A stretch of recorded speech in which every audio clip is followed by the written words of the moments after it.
తిరుమలగిరులు భక్తుల గోవింద నామస్మరణలతో మారుమోగుతున్నాయి. వైకుంఠ ఏకాదశి దర్శనం కోసం భక్తులు పెద్ద ఎత్తున తరలి వస్తున్నారు. ప్రస్తుతం భక్తుల రద్దీని తిరుమల నుంచి మా ప్రతినిధి అందిస్తారు. వైకుంఠ ద్వార దర్శనానికి తిరుమలకు భారీ సంఖ్యలో భక్తులు తరలి వస్తున్నారు. ఈ అర్ధరాత్రి తర్వాత వైకుంఠ ఏకాదశి దర్శనం కలుగుతుంది. అయితే ఈ ఉదయం నుంచే కూడా భక్తులు పెద్ద సంఖ్యలో తిరుమలకు రావడంతో తిరుమల కొండలు మొత్తం భక్తజన సంద్రంగా మారుతున్నాయి. అలిపిరి శ్రీవారి మెట్టు మార్గాల్లోనే కాకుండా వాహనాల్లో కూడా భక్తులు తిరుమలకు పెద్ద సంఖ్యలో చేరుకుంటున్నారు.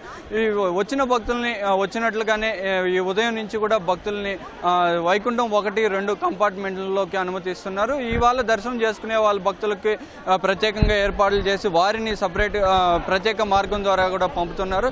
అయితే వైకుంఠ ఏకాదశి దర్శనానికి వచ్చే భక్తులని వైకుంఠం 2 ముఖద్వారం గుండా కూడా లోపలికి అనుమతించి కంపార్ట్మెంట్లో ఉండే విధంగా కూడా ఇక్కడ ఏర్పాట్లు చేశారు.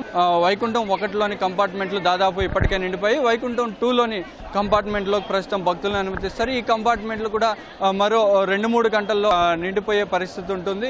అనంతరం వచ్చే భక్తుల్ని తర్వాత వచ్చే భక్తుల్ని నారాయణగిరి ఉద్యానవనంలో ఏర్పాటు చేసిన తాత్కాలిక కంపార్ట్మెంట్లోకి అనుమతిస్తారు. నారాయణగిరి ఉద్యానవనంలో 16 తాత్కాలిక కంపార్ట్మెంట్లను ఏర్పాటు చేశారు. ఈ కంపార్ట్మెంట్లలో భక్తులకు అవసరమైన సౌకర్యాలన్నింటినీ కూడా కల్పిస్తున్నారు. మొత్తం కూడా భక్తులకు ఈ ఉదయం నుంచి రేపటి మధ్యాహ్నం వరకు కూడా ఆ తాత్కాలిక కంపార్ట్మెంట్లో వేచి ఉండే పరిస్థితి ఉంటుంది. కాబట్టి వారికి అన్నప్రసాదాలు అందించడానికి ప్రత్యేకంగా ఏర్పాట్లు చేశారు. కాలకృత్యాలు తీర్చుకోవడానికి కూడా మరుగుదొడ్లలో ఇబ్బంది లేకుండా కూడా ఏర్పాట్లు చేసిన పరిస్థితి ఉంది.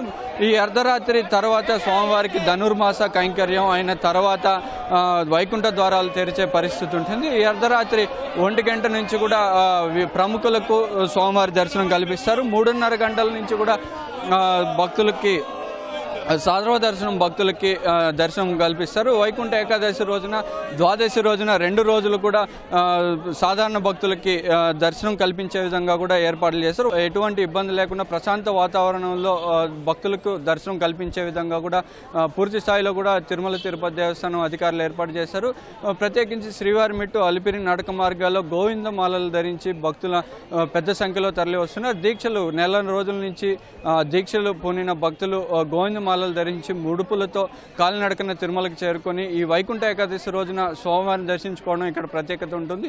ఈ గోవిందమాలల భక్తులు కూడా తిరుమలకు పెద్ద సంఖ్యలో తరలి రావడంతో కూడా మొత్తం తిరుమల కొండలు మొత్తం కూడా భక్తజన సంద్రంగా మారాయి. ఈ అర్ధరాత్రి కూడా పూర్తి స్థాయిలో కూడా క్యూ లైన్లు తాత్కాలిక కంపార్ట్మెంట్లన్నీ నిండిపోయే పరిస్థితి ఉంటుంది. అనంతరం రహదారి గుండా కూడా ప్రత్యేకంగా 2-3 కిలోమీటర్ల దూరం పాటు కూడా క్యూ లైన్ ఏర్పాటు చేశారు. పకడ్బందీగా ఈ ఏర్పాట్లు చేయడంతో ప్రశాంత వాతావరణంలో ఎటువంటి ఇబ్బంది లేకుండా కూడా భక్తులు స్వామివారిని దర్శించుకోవడానికి అవకాశం కలుగుతుంది.